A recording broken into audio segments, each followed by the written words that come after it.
우리에게 주신 하나님의 말씀은 창세기 26장 17절부터 25절까지의 말씀입니다. 이삭이 그곳을 떠나 그랄 골짜기에 장막을 치고 거기 거류하며 그 아버지 아브라함 때에 팠던 우물들을 다시 팠으니 이는 아브라함이 죽은 후에 블레셋 사람이 그 우물들을 메웠음이라. 이삭이 그 우물들의 이름을 그의 아버지가 부르던 이름으로 불렀더라. 이삭의 종들이 골짜기를 파서 샘 근원을 얻었더니 그랄 목자들이 이삭의 목자와 다투어 이르되 이 물은 우리의 것이라 하매 이삭이 그 다툼으로 말미암아 그 우물 이름을 에색이라 하였으며 또 다른 우물을 봤더니 그들이 또 다툼으로 그 이름을 신나라 하였으며 이삭이 거기서 옮겨 다른 우물을 봤더니 그들이 다투지 아니하였으므로 그 이름을 르호봇이라 하여 이르되 이제는 여호와께서 우리를 위하여 넓게 하셨으니 이 땅에서 우리가 번성하리로다 하였더라. 이삭이 거기서부터 브엘세바로 올라갔더니 그 밤에 여호와께서 그에게 나타나 이르시되 나는 내 아버지 아브라함의 하나님이니 두려워하지 말라.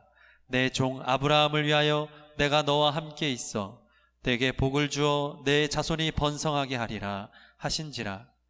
이삭이 그곳에 제단을 쌓고 여호와의 이름을 부르며 거기 장막을 쳤더니 이삭의 종들이 거기서도 우물을 팠더라. 우리가 믿음 생활을 할 때 도전한다 라고 하는 개념은 아주 중요한 가치입니다. 그래서 성경을 보면 하나님의 사람들은 반드시 믿음의 도전을 했습니다. 저는 우리 성도님들 안에 믿음의 도전이 멈추어지지 않기를 축원합니다. 그렇다면 믿음의 도전이란 무엇입니까? 예수님을 바라보며 도전하는 것입니다. 하나님을 생각하며 도전하는 것입니다. 도전의 중심에 내가 있지 않는 거예요. 아무리 유익이 있다 할지라도 그 중심에 내가 있어서 하는 도전은 결국에는 유익이 없습니다. 중심에 예수님이 계시는 거예요. 하나님의 말씀을 붙잡고 하나님의 말씀에 붙들림을 받으면서 도전하는 것이 믿음의 도전입니다. 그래서 믿음의 도전은 반드시 기도의 도전으로 이어져요. 느헤미야가 그렇습니다. 느헤미야는 무너진 성벽의 재건 운동에 도전했습니다. 그 도전은 믿음의 도전이었습니다. 페르시아에서 예루살렘의 성벽이 무너졌다고 하는 소리를 들었어요. 그때 느헤미야는 할 수 있는 것이 아무것도 없었습니다.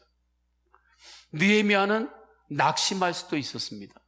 그러나 느헤미야는 낙심을 선택하지 않았고 기도를 선택했습니다. 기도의 도전을 한 것입니다. 하나님께서 그 기도를 들으셨습니다. 그래서 느헤미야를 통하여 무너진 성벽이 재건이 된 것입니다. 이스라엘이 극도로 타락할 때였습니다. 그때 하나님께서 예레미야 선지자에게 믿음의 도전, 기도의 도전을 하라고 말씀하십니다. 예레미야 33장 3절을 보게 되면 너는 내게 부르짖으라.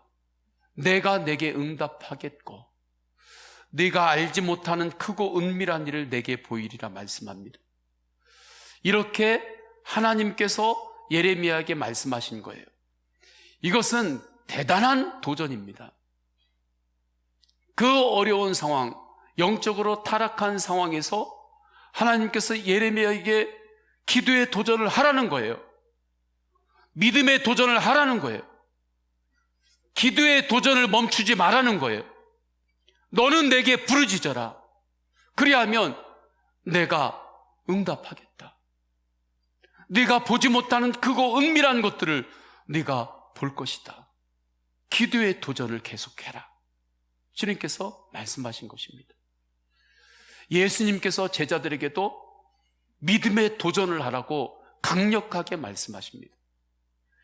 마태복음 28장 19절에 너희는 가서 모든 민족을 제자로 삼아 아버지와 아들과 성령의 이름으로 세례를 베풀고 내가 너희에게 분부한 모든 것을 가르쳐 지키게 하라.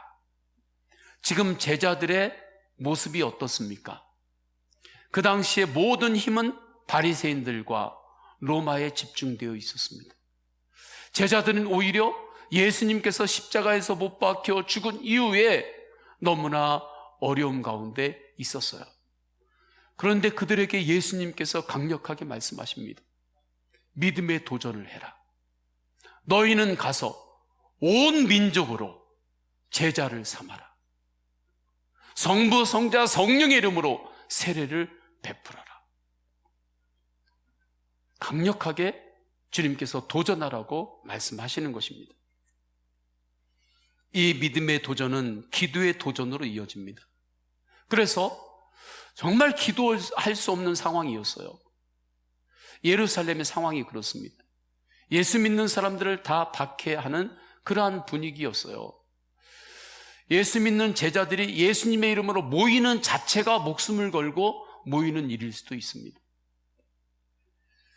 함께 모여서 찬양하는 자체가 자기가 언제 끌려갈지도 모르는, 그래서 어떻게 또 핍박을 받고 죽을 줄도 모르는 그러한 분위기였어요. 그러한 상황에서도 제자들이 다락방에 모여서 기도의 도전을 합니다. 오직 주님으로 간절히 기도합니다. 그때 예수님의 영이 성령으로 제자들에게 임재했습니다. 그때부터 복음이 들불처럼 번져나갔습니다. 믿음의 도전과 기도의 도전이 실제가 된 것입니다. 저는 우리 성도님들 안에 기도의 도전, 믿음의 도전이 멈추어지지 않기를 축원합니다. 여러 가지로 요즘 어려운 상황을 우리가 만났어요. 상황이 어렵다고 주님 안에서 하나님 나라의 영광을 바라보면서 주님의 영광을 위하여 쓰임받는 그러한 삶을 향한 도전이 멈추어지지 않기를 주님의 이름으로 축원합니다. 이삭이 그렇게 살았습니다. 아버지 아브라함 때처럼 이삭은 큰 가뭄을 만납니다. 그래서 이삭이 나일강이 있는 애굽으로 가려고 해요. 그곳에는 나일강이라고 하는 큰 강줄기에 물이 있기 때문에 그렇습니다. 그런데 하나님께서 말씀합니다. 이삭아, 애굽으로 가지 마라. 내가 너를 이 가나안 땅에서 축복할 것이다. 주님께서 말씀하십니다. 주님의 말씀을 듣고 이삭이 순종해요. 그 말씀이 창세기 26장 2절 말씀입니다. 여호와께서 이삭에게 나타나 이르시되 애굽으로 내려가지 말고 내가 내게 지시하는 땅에 거주하라. 이삭이 하나님의 말씀을 붙들고 그랄 땅에서 믿음의 도전을 다시 시작하는 것입니다. 사는 곳에서는 이주를 했어요. 어느 정도. 애굽으로 가다가 도중에 머물렀으니까. 근데 그 그랄 지역도 큰 범주를 보면 가나안 땅에 속하는 것입니다. 그곳에서 새롭게 믿음의 도전을 시작하는 것입니다. 하나님은 그 믿음을 보셨고 주님께서 이삭을 축복하십니다. 100배의 축복을 허락하여 주셨습니다. 농사를 많이 짓지도 않던 이었습니다. 그런데 농사 지을 때 100배의 축복을 허락하여 주셨어요. 양과 소떼가 많아졌습니다. 그런데 우리가 잘 되면 모든 사람이 다 좋아할 것 같죠? 그러나 그렇지 않아요. 인간이 죄인이라 그래요. 이삭이 그렇게 블레셋 지역에서 잘 되니까 이삭을 시기하기 시작합니다. 블레셋인들이 시기해요. 그래서 그랄 땅에 있는 목자들이 와서 이삭이 파놓고 사용했던 우물을 흙으로 메웁니다. 그리고 그들을 공격합니다. 다툽니다. 이삭이 더 이상 그곳에 머무를 수가 없을 지경이 되었어요. 이러한 모습이 창세기 26장 12절에서 15절까지의 말씀인데, 이삭이 그 땅에서 농사하여 그 해에 100배나 얻었고 여호와께서 복을 주심으로 양과 소가 심이 많음으로 블레셋 사람이 그를 시기하여 모든 우물을 막고 흙으로 메웠더라. 이로 인해서 이삭이 그랄 골짜기로 이동을 하게 됩니다. 골짜기가 우리나라의 골짜기하고는 달라요. 성경에 나오는 골짜기는 우리나라의 지형을 생각하면 안 됩니다. 우리는 산에 있는 협곡이라든지 그런 골짜기를 생각하잖아요.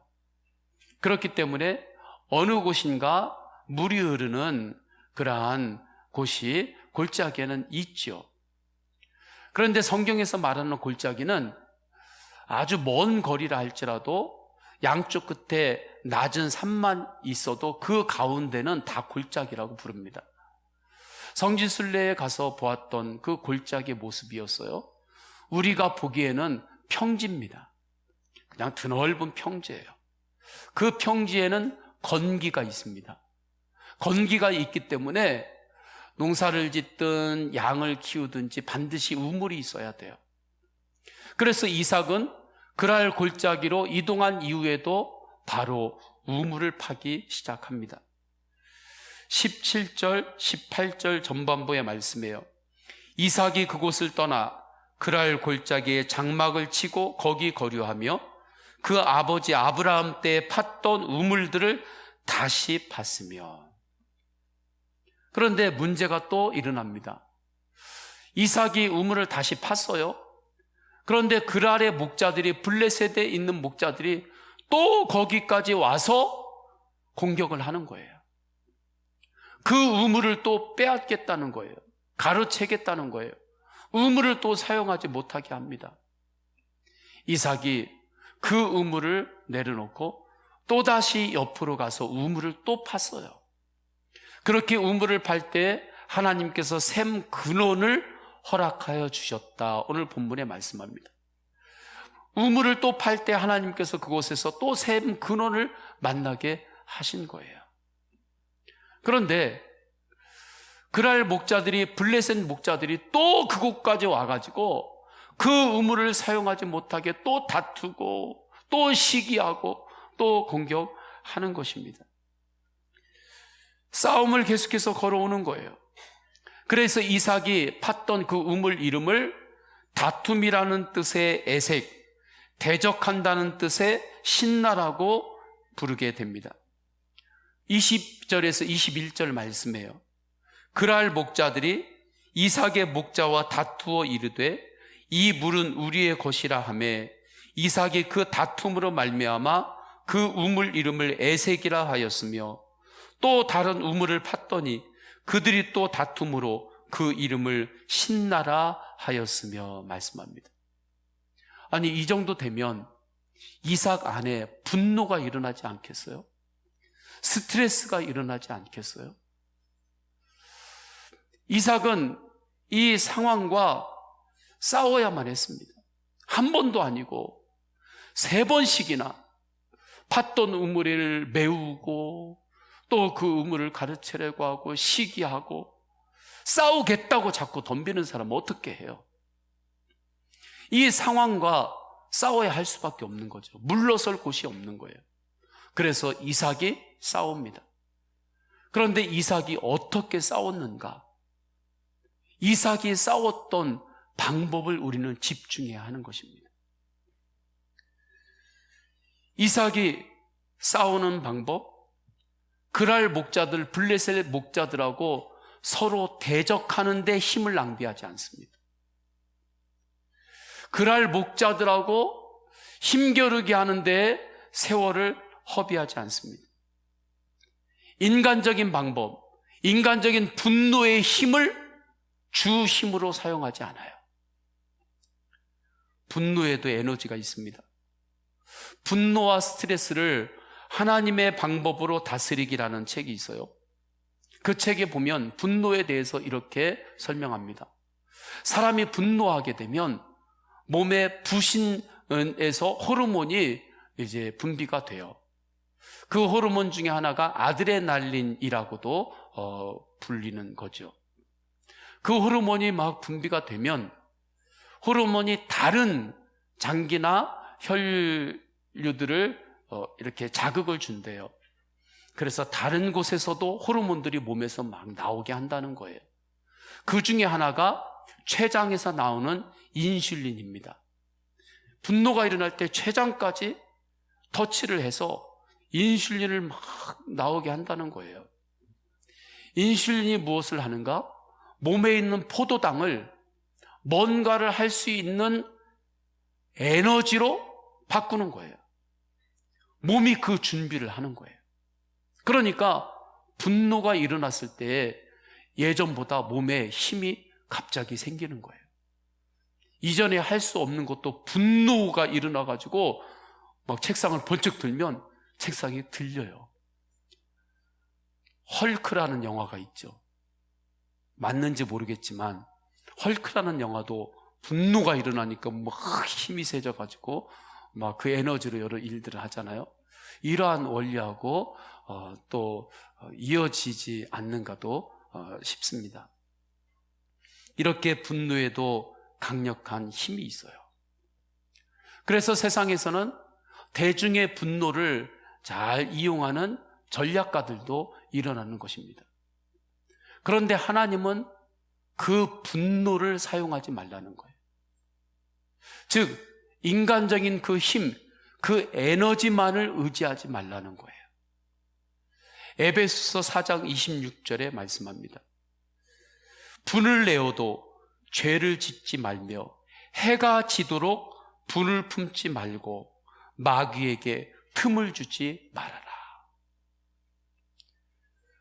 분노가 일어나면 인간적으로 힘이 나와요. 그런데 그 힘으로 살지 말라는 거예요. 왜 그렇습니까? 분노의 힘보다 기도의 힘이 더 강력하기 때문입니다. 성도는 이 능력으로 사는 사람이에요. 이 능력으로 기도의 도전, 기도의 능력으로 살 때에 세상 사람들이 볼 때는 그것이 미련해 보여요. 그래서 고린도전서 1장 18절에 십자가의 도가 멸망하는 자들에게는 미련한 것이요 구원을 받은 우리에게는 하나님의 능력이라 말씀하는 것입니다. 이삭은 이 길을 택한 거예요. 이 상황과 싸울 수밖에 없어요. 이 상황과 싸우는데 어떠한 방법으로 싸울 것인가? 믿음의 도전을 통하여 싸우겠다는 거예요. 기도의 능력으로 싸우겠다는 거예요. 그래서 기도의 도전을 하면서 이삭이 우물을 또 팠던 것입니다. 세상 사람들이 볼 때는 미련한 것 같지만 블레셋인들이 그 우물에 흙을 메웠을 때 이삭은 또 다른 곳에 다시 우물을 파는 것을 선택을 한 거예요. 블레셋인들과 싸우려고 덤비는 사람하고 내가 싸우는데 거기에 힘을 낭비하지 마시기를 축원합니다. 할렐루야. 싸우려고 덤비는 사람에게는 어쩔 수가 없어요. 그거 싸우다가 세월을 낭비하지 마세요. 그때 오히려 하나님을 바라보고 믿음의 도전을 선택하세요. 오히려 그때 나에게 주신 하나님의 말씀을 붙들고 중심에 예수 그리스도의 십자가와 부활 복음을 붙들고 기도의 도전을 하시기를 축원합니다. 그때 하나님께서 역사하여 주세요. 이삭이 이 과정을 선택했어요. 그런데 이 과정을 선택했을 때 이삭이 쉬웠겠습니까? 이삭도 사람인데 이 과정이 왜 쉬웠겠느냐고요? 어려웠을 것입니다. 그래서 이삭이 더 기도한 것입니다. 우물을 파기 전에 기도하고 우물을 파는 중에 이삭은 기도했을 거예요. 25절에 이삭이 하나님께 예배를 드리는 모습을 보면 알 수 있습니다. 이때 놀라운 것은 하나님께서 이삭이 우물을 파는 곳마다 샘의 근원을 만나게 하신 것입니다. 주님께서 역사하신 거예요. 성도 여러분, 이것 하나가 막힌 것 같을 때 그 막힌 것 그것만 바라보면서 애통해하며 세월을 낭비하고 있지 않기를 축원합니다. 이쪽 우물이 하나가 막혔을 때 오히려 하나님을 생각하고 예수님을 바라보고 새롭게 믿음의 도전을 할 때 주님께서는 그 우물에서 놀라운 샘물을 터뜨려 주시는 거예요. 그 과정이 쉽지는 않아요. 그러기 때문에 더 기도해야 하는 것입니다. 그 과정 가운데 지금 내가 행동할 수 있는 나의 모든 것들이 준비가 되어 있지 않아요. 그럼에도 우리는 할 수 있어요. 기도의 도전을 할 수 있는 거예요.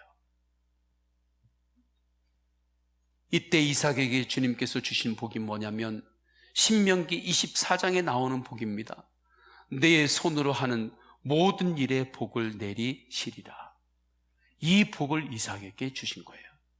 저는 우리 성도님들에게 내 손으로 하는 모든 일에 복을 주리라 하는 이 말씀의 축복이 우리 성도님들에게 실제가 되기를 주님의 이름으로 축원합니다. 그러려면 믿음의 도전이 있어야 돼요.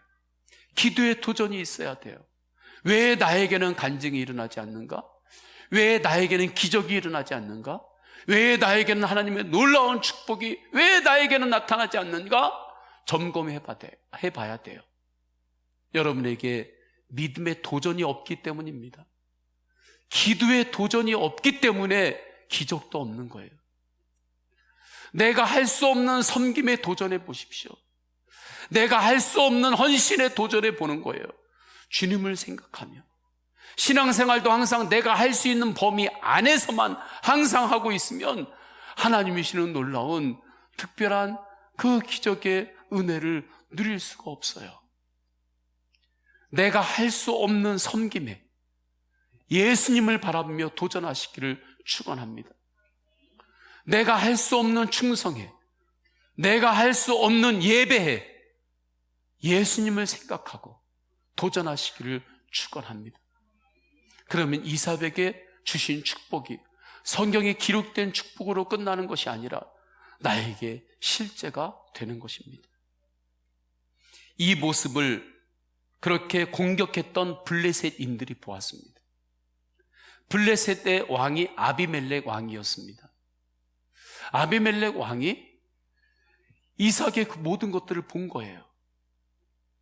그래서 이삭과는 전능하신 하나님이 함께 하는구나, 그것을 깨닫습니다. 그래서 오늘 본문 이후에 보게 되면 아비멜렉 왕과 그들의 군대 장관이 이삭에게 제발로 찾아와요. 이삭을 죽이겠다고 그렇게 쫓아다녔던 그 군대들의 최고위 장관까지 이삭에게 찾아와서 문맥을 보게 되면 이삭에게 용서를 구합니다. 당신이 우리를 해하지 말라고, 우리하고 화해하자고 그렇게 청합니다. 그때 이삭이 그들에게 잔치를 베풀어줘요. 정말 이삭이 승리한 것입니다. 모든 상황은 이삭이 불리했습니다. 그런데 이삭이 역전했습니다. 역전승을 한 거예요. 하나님께서 이삭을 축복하시고 승리케 하셨습니다. 무엇을 보시고 이삭을 승리케 하신 것입니까? 그렇게 블레셋 사람들이 와서 그 우물을 메우고 그렇게 다투고 할 때에 거기에 힘 빼지 않고 오직 주님을 바라보며 또 우물을 파고 믿음의 도전을 했던 그 중심을 하나님께서 보신 것입니다. 김동호 목사님의 이야기를 들었습니다. 간증입니다. 김동호 목사님은 피난 중에 태어나셨습니다. 그러니까 난민이었어요. 난민 중에 어머님이 먹을 게 없잖아요. 너무 영양 결핍이 되어서 목사님 몸의 장기 중에는 하나가 좀 부족한 것이 있대요. 형성이 되다가 형성이 안 된 장기가 있다는 거예요.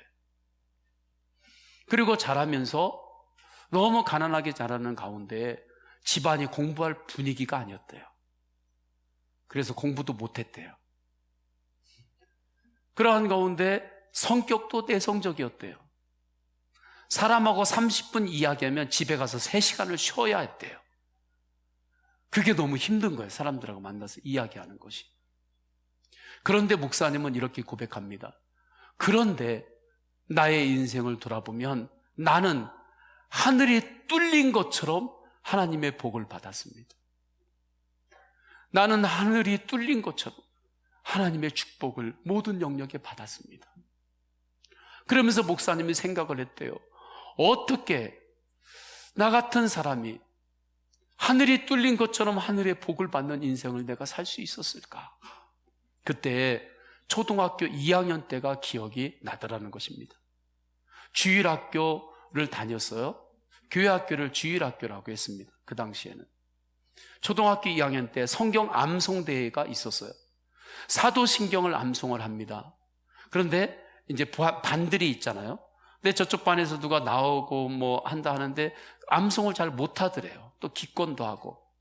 그때 담임 선생님이, 분반 선생님이 목사님을 데리고 교회 다른 방으로 가더래요. 사도신경을 지금 외우자. 지금 암송하자. 그러니까 목사님이 어린 마음에 내가 무슨 죄가 있다고 왜 나를 데리고 또 이걸 외우시라고 하시나. 그랬다는 거예요.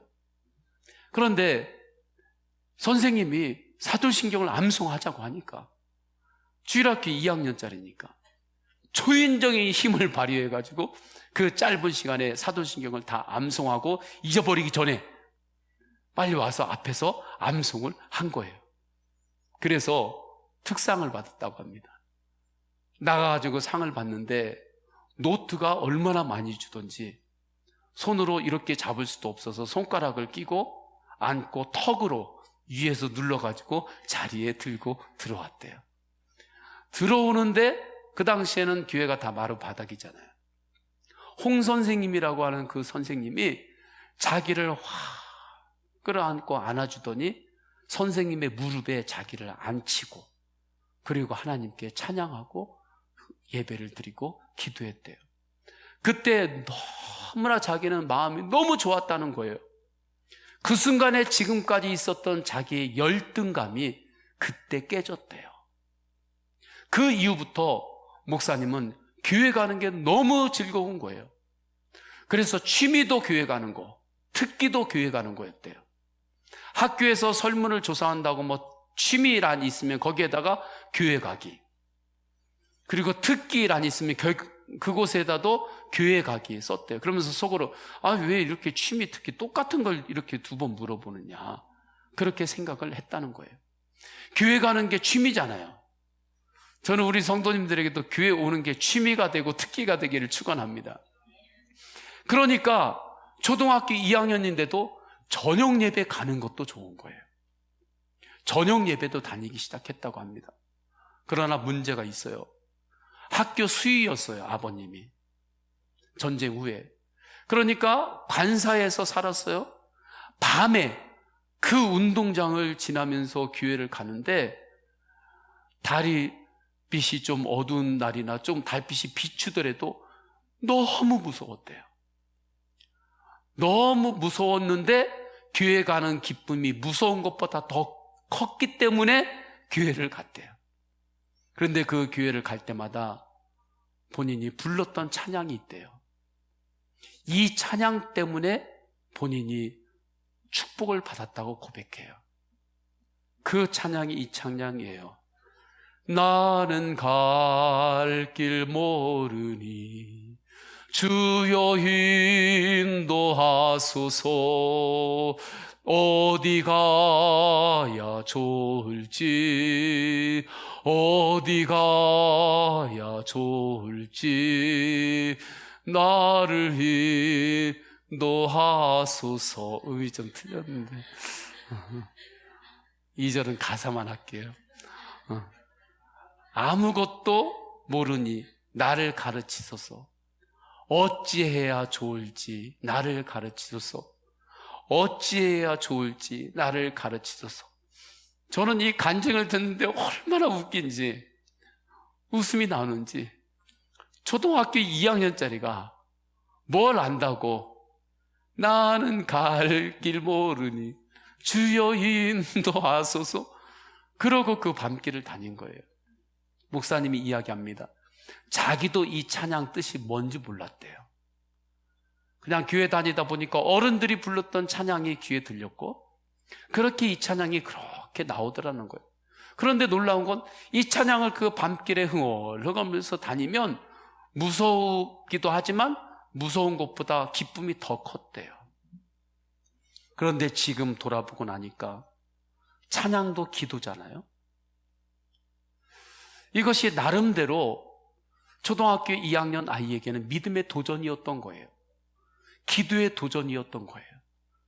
정말로 하나님께서 그 뒤로 하나님께서 나를 인도하셨습니다. 때마다 하나님께서 인도하셔서 이 쓸데없는 자 하나님께서 복을 주셔서 여기까지 왔다고, 내가 어찌해야 될지 모를 때마다 하나님께서 나를 정말 가르쳐 주셨습니다. 주님께서 가르쳐 주셔서 여기까지 왔다고 고백합니다. 어릴 적에 그 믿음의 도전을 하나님은 기억하셨고 잊지 않으셨고 응답하신 것입니다. 지난주 3부 예배 때 한 청년의 간증이 있었어요. 그 가정 안에는 믿음의 도전, 기도의 도전이 있었습니다. 그렇다고 해요.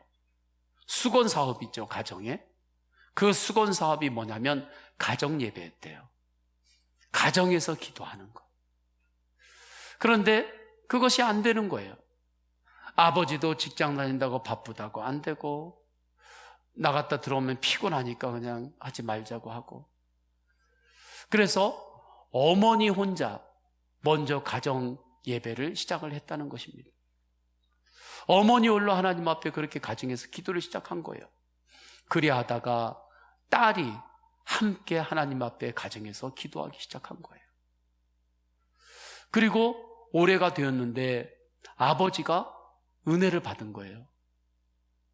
하나님 말씀에 뭔가 은혜를 받아서 올해는 우리 집에서 가정 예배를 드리고 기도를 하자.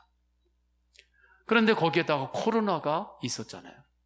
그러니까 가족들이 더 일찍 이제 집에 모이는 시간이 더 확보가 되는 거죠. 그래서 가정에서 매일마다 기도하는데 하나님께서 가정 안에 너무나 큰 은혜를 주셨다는 거예요. 오빠가 한 명이 있는데 오빠는 아직도 거기에 참여를 하지 않고 있지만 아직도 주님 앞에 기도의 도전을 한다고, 언젠가는 그날을 주님께서 허락하실 줄로 믿는다고 그렇게 간증을 하며 은혜를 나누었습니다. 믿음의 도전, 기도의 도전에 응답하여 주신 것입니다. 성도님들, 여러분 가정에 수건 사업이 있나요? 믿음의 도전을 해보세요. 할렐루야. 기도의 도전을 해보세요. 우리 교회에서 펼치는 공감 소비 운동도 일종의 믿음의 도전입니다. 코로나로 여러 가지 어려운데 우리가 공감 소비 운동에 한 발을 내디뎠어요. 그런데 놀랍죠? 우리가 공감 소비 운동을 펼치면서 비전교회도 함께 돕고 나눌 수가 있었어요. 지역을 돕고 나눌 수가 있었습니다. 그런데 그 운동의 릴레이가 시작되고 있어요. 또 어려운 교회 목회자들을 식사를 섬길 수가 있었고, 건축하는 교회에 잼을 만드는데 그 잼을 또 우리가 구해서 함께 나눌 수가 있었고, 이제는 교회를 어려운 가운데 새롭게 이전하고 하는 교회에 우리가 또 도울 수 있도록 하나님께서 그런 공감 소비 운동의 릴레이들을 일으키시고 계시는 것을 봅니다. 지난주에는 우리 교회가 후원하는 인도네시아 신학생이 졸업을 했다고 인도네시아 선교사님으로부터 전화가 왔어요. 목사님, 몇 년 동안 서원교회에서 기도하고 그렇게 장학금으로 후원했던 신학생이 이제 졸업을 하게 되었습니다. 코로나로 인해 가지고 인도네시아에서 졸업식은 못해서 사진을 못 보내드리지만 졸업은 하게 됐다고, 너무나 고맙다고 선교사님께서 전화가 지난주에 저에게 주셨어요. 정말 예수 사람, 예수 가정, 예수 마을, 예수 한국, 예수 열방의 비전과 함께 믿음의 도전을 우리가 하고 있을 때 주님께서 그 열매들을 이루어 가심을 눈으로 보게 됩니다. 기도의 도전을 하고 있는데 주님께서 역사하시는 것을 저는 눈으로 보게 돼요. 성도 여러분, 우리는 기도의 도전, 믿음의 도전만 하면 됩니다. 할렐루야. 그것을 항상 점검하시기를 축원합니다. 나에게 믿음의 도전이 있는지, 기도의 도전이 있는지. 믿음의 도전은 예수님을 생각하며 도전하는 것입니다. 예수님이 없이 내가 주인이 되어서 도전하는 것은 믿음의 도전이 아니에요. 내가 주인이 되어서 도전하는 곳에는 믿음의 도전이 아니기 때문에 기도의 도전도 없어요. 그러나 예수님을 바라보고 예수님을 생각하며 십자가의 죽음의 권세까지 이기시고 다시 부활하신 예수님이 나의 주인 되시고 나와 24시간 동행하심을 알고 도전할 때는 기도가 있습니다. 주님께서 그것을 보고 역사하시는 거예요. 이삭이 그렇게 싸운 것입니다. 이삭이 그렇게 싸웠을 때에 승리한 것이에요. 이렇게 하나님을 생각하고 예수님을 바라보며 믿음의 도전을 하는 사람에게는 특징이 있습니다. 믿음의 도전을 절대 멈추지 않습니다. 할렐루야. 믿음의 도전을 멈추지 않아요. 저는 우리 교회와 성도님들이 주님이 우리를 부르시는 그 순간까지 믿음의 도전을 멈추지 않기를 축원합니다. 이게 우리가 사는 길이에요. 살아가는 방법이에요. 하늘 가는 길입니다.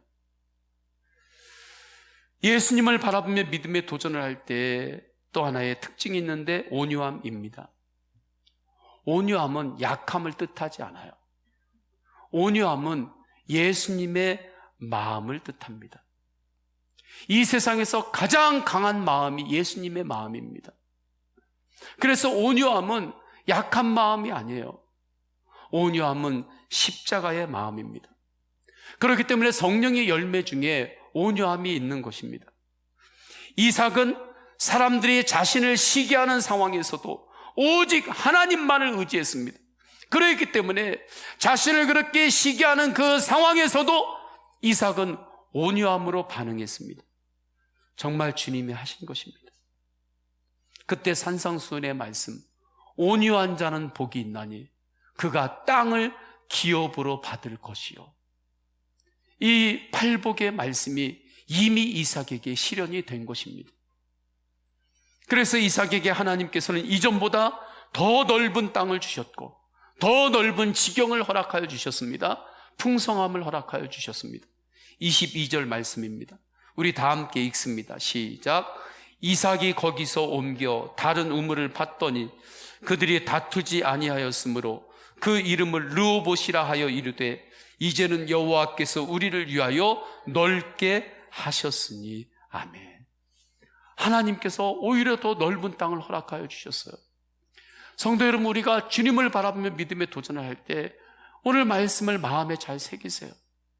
이곳이 막힌 것 같아도 주님을 바라보며 새롭게 도전할 때 주님께서는 그것을 통하여 더 큰 지경을 허락하여 주십니다. 이 믿음이 있었기 때문에 이삭은 단 1회 딱 한 번만 우물을 파고 끝난 게 아니에요. 믿음의 도전은 일회용이 아닙니다. 지속적으로 하는 거예요. 신앙생활은 하나의 사건이 아니라 과정입니다. 그래서 이삭이 우물을 팠는데 이곳을 또 메우고 이곳이 또 막히면 또 다른 것을 또 팠고 이곳이 또 막히고 이곳이 또 안 되면 또 다른 것을 또 팠고 계속해서 판 것입니다. 아마 이곳이 또 어려움이 생겼다면 이삭은 또 팠을까요? 팠을 것입니다. 지속적으로 파는 거예요. 지속적으로 믿음으로 도전하는 것입니다. 하나님께서 이렇게 이삭을 쓰신 거예요. 그때 하나님께서 이삭에게 주신 축복이 있는데 그것은 말씀의 축복입니다. 24절 중반 이후에요. 두려워하지 말라. 내가 너와 함께 있어 내게 복을 주어. 이 말씀이면 충분합니다. 두려워하지 말아라. 내가 너와 함께 있어 복을 주리라. 이 말씀을 붙들고 모든 삶의 영역에서 기도의 도전을 하시기를 축원합니다. 섬김의 도전을 하시기를 축원합니다. 순종의 도전을 하시기를 축원합니다. 한국교회도 지금 새로운 믿음의 도전을 해야 할 때입니다. 포스트 코로나 한국교회의 미래라고 하는 책이 있습니다. 그 책을 보게 되면 코로나 이후의 시대에 교회가 여러 가지 어려움을 겪을 것이라고 말합니다. 언택트라고 하는 책이 있어요. 그 책에 보게 되면 비대면 사회로 가는데 비대면의 핵심을 두 가지로 이야기합니다. 하나는 불안, 하나는 편리. 그러니까 사람들이 여러 가지로 이제 불안한 거예요. 불안한 마음. 그리고 그 가운데 어떻게 하면 편리하게 모든 것들을 해낼 수 있을까? 이 두 가지 마음이 딱 만나는 것이 비대면 사회로 갈 때 그 길을 확 열어준다는 거예요. 그러니까 이 사회가 이제 앞으로 그 길을 향하여 갈 것이다. 그런데 그 길을 향하여 갈 때 그리스도인들도 그 길만을 따라갈 것인가? 그것이 아닌 거예요. 저는 코로나로 인하여 여러 가지 어려움이 있는 이때에 초기에 우리 교회, 한국교회에 오셨던 선교사님들이 그렇게 생각이 났어요.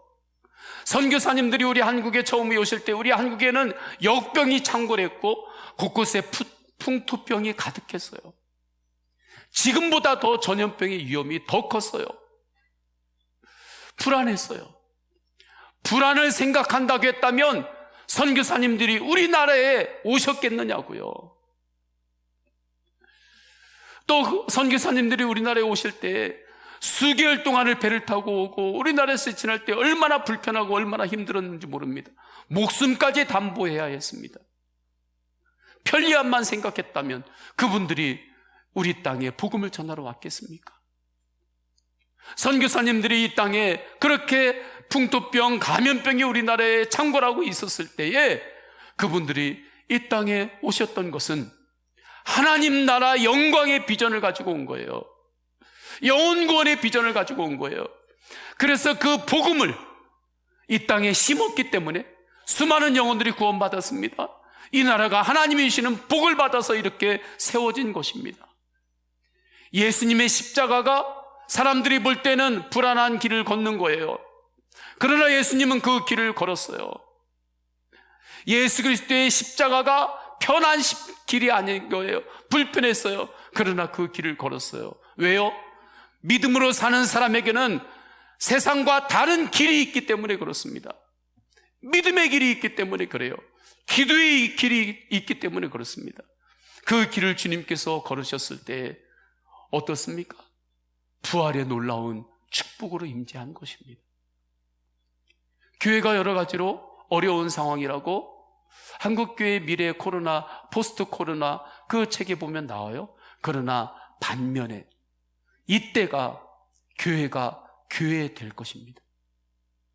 오히려 하나님 앞에서 하나님의 그 초대교회, 개교의 성장만이 아니라 정말 하나님 나라의 운동을 일으키는 교회, 그 교회로 예배가 예배되게 하는 그러한 정금 갖게 되는 그러한 일들이 이때 일어날 것입니다. 불을 통과할 때 정금이 되는 것처럼 이 코로나의 어려움을 교회가 통과할 때, 성도들이 통과할 때 오히려 신앙은 더 정금 같은 신앙인들이 일어날 거예요. 구별될 거예요. 그래서 찬양 중에 교회를 교회되게, 예배를 예배되게 우리를 사용하소서, 진정한 부흥의 날 오늘 임하도록 우리를 사용하소서, 성령 안에 예배하리라, 교회를 교회되게, 예배를 예배되게 우리를 사용하소서, 진정한 부흥의 날 오늘 임하도록 우리를 사용하소서 찬양이 있는 것입니다. 저는 여러 가지 어려운 때이지만 이때 우리 서원교회가 정말 이제는 개교의 성장을 넘어서서 하나님 나라의 운동을 일으키는 교회로 서기를 원합니다. 그래서 우리는 더욱더 믿음의 도전을 해야 되고 기도의 도전을 해야 됩니다. 저는 앞으로 더욱더 우리 교회에서 더 기도의 운동을 할 것이고 더욱 예배의 운동을 할 것입니다. 믿음으로 도전할 것입니다.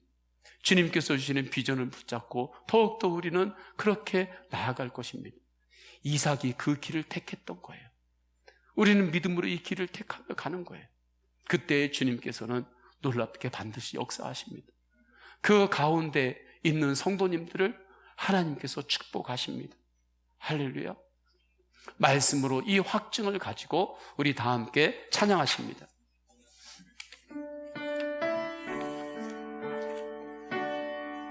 고단한 인생길이 있어요. 그러나 고단함만 바라보지 마세요. 그 마음을 아시고 회복시키시고 치유하시는 주님을 바라보세요. 고단한 인생길 힘겨운 오늘도 마음 아시네.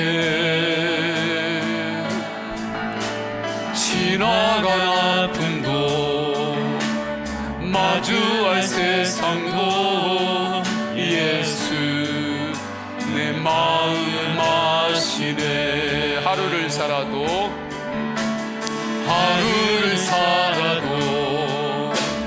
기쁨으로 가리. 예수 늘 함께 하시네. 후회도 염려도 온전히 맡기리. 예수 늘 함께 하시네. 믿음의 눈 들어, 믿음의 눈 들어 주를 보리. 이 또한 지나가리라.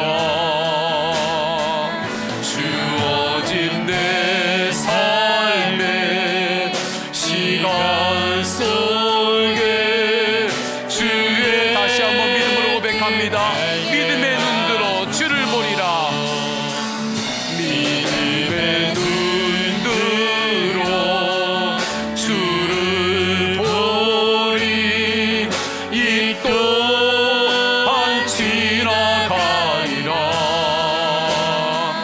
주어진 내 삶의 시간 속에 주의 뜻 알게 하소서. 아멘. 이 시간에 기도할 텐데요, 저는 기도할 때 힘들 때가 있습니다. 언제냐면 하나님께서 저에게 계속해서 막 꿈을 부어주시는 것입니다. 계속해서 비전을 부어주시는 것입니다. 지난 주간에도 기도하는데 하나님께서 부어주시는 비전 때문에 제가 몸살이를 할 때가 있습니다. 하나님께서 우리에게 믿음의 도전, 기도의 도전을 해야 될 때라고 말씀합니다. 정말 교회를 교회 되게, 가정을 가정 되게, 하나님이 창조하신 인간을 인간 되게, 예배를 예배 되게. 이 정말 마지막 때입니다. 마지막 때에 그 믿음의 도전을 하라고, 기도의 도전을 하라고 주님께서 그렇게 부어주십니다. 하나님 앞에서, 하나님, 우리의 가정이 하나님의 영광을 위하여 쓰임받는 가정이 되도록 그 소망을 가지고 기도의 도전을 계속하세요. 멈추지 마세요. 여기가 좋사오니 머무르는 것이 아닙니다. 예수님 안에서 만족하는 것이지 여기가 좋사오니 머무는 게 아니에요. 우리의 호흡이 끊어질 때까지 우리는 주님을 바라보며 기도의 도전, 믿음의 도전을 하는 거예요. 하나님 나라의 영광을 바라보며 나아가는 거예요. 하나님 앞에 오늘 주신 말씀 붙잡고 기도합니다. 그리고 내가 해야 될 믿음의 도전이 무엇인지, 기도의 도전이 무엇인지 분명히 알기를 원하는 성도님이 있을 때는 주님께 구하세요. 주님, 내가 무엇에 믿음의 도전을 해야 합니까? 그럼 주님께서 반드시 알게 하십니다. 주님이 주시는 말씀 붙잡고 우리 다 함께 통성으로 기도하십니다. 할렐루야. 하나님 아버지, 주님께서 인도하여 주셔서 주님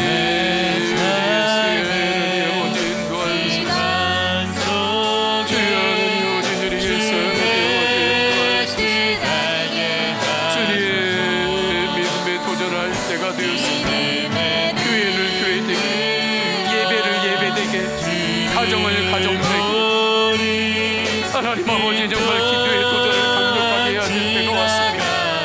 하나님 아버지, 우리가 어떤 곳에 싸우느라 하나님 아버지 힘을 낭비하지 않게 하소서. 이곳이 막히면 하나님께서 다른 곳에서 길을 열어주심을 알고 오직 예수님을 바라보며 도전하겠습니다. 그때 하나님 아버지, 우리 성도님들을 주님께서 붙들어주시고 치유하시고 강건케 하시고 격려하시고 인도하여 주옵소서. 성령님, 성령님, 주님께서 다스려 주옵소서. 주옵소서. 우리 교회가 가야 돼. 믿음의 도전, 기도의 도전을 하며 나아가야 돼. 우리 교회에 갈 길을 주님 인도하소서. 주님 인도하소서. 주님 인도하여 주옵소서. 하나님 아버지, 이곳 우물이 막히면 다른 곳을 주님께서 열어주십니다. 우리는 오직 예수님을 바라보며 믿음의 도전, 기도의 도전이 나에게 있는지 점검만 하면 됩니다. 그리고 결정하면 됩니다. 오직 주님을 바라보며 믿음의 도전을 할 때 하나님, 마지막 때에 우리 교회에 도전이 있습니다. 교회를 교회되게, 예배를 예배되게, 성령으로 예배하고 가정을 가정되게 하고 한 영혼을 구원하여 예수님의 사람으로 세우는 그 믿음의 도전을 우리 교회가 하며 나아갈 때 주님께서 그 가운데 주님께서 인도하시는 길들을 더욱 열어 주옵소서. 우리 성도님들을 축복하여 주옵소서. 믿음의 도전을 할 때 우리 성도님들을 축복하여 주옵소서. 회복시켜 주옵소서. 치유하여 주옵소서. 격려하여 주옵소서. 지경을 넓혀 주옵소서. 100배의 복을 부어 주옵소서. 주 예수 그리스도의 이름으로 기도드립니다. 아멘. 우리 다 함께 일어나셔서 결단의 찬양하십니다. 할 수 있다 하면 된다. 예수님 바라보며 믿음으로 도전하겠습니다. 할 수 있다 하면 된다. 해보자. 믿는 자에게, 믿는 자에게 능치 못함이 없으리라. 나는 부족해도 나는 약해도 주님 도와주시니 의심 말고 두려워 말라. 기적이 일어난다.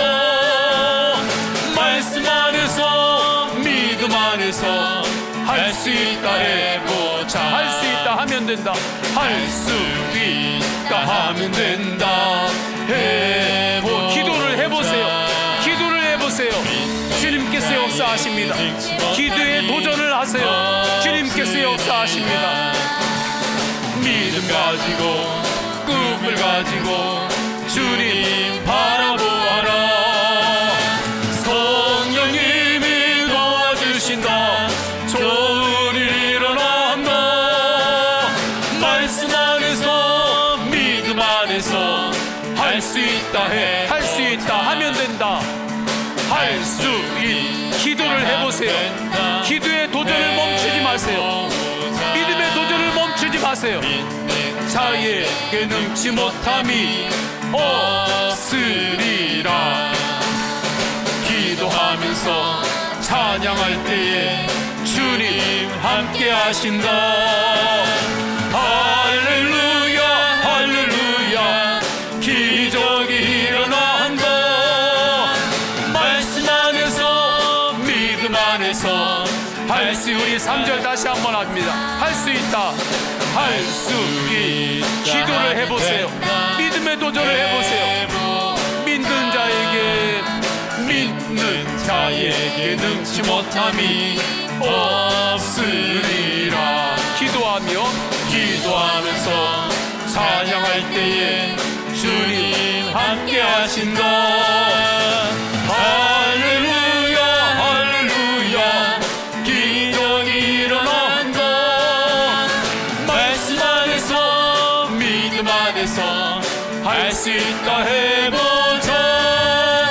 아멘. 성부 성자 성령 삼위일체 하나님의 사랑과 은혜와 감화 감동하심이 우리의 모든 상황 안에서 기도로 도전하고 믿음으로 도전하는 길을 선택하며 살아가기를 결단하고 세상을 향하여 나아가는 모든 예배자들 머리 위에, 가정과 가문 위에, 일터 위에, 모든 삶의 영역 위에 충만하시기를 간절히 축원하옵나이다. 아멘.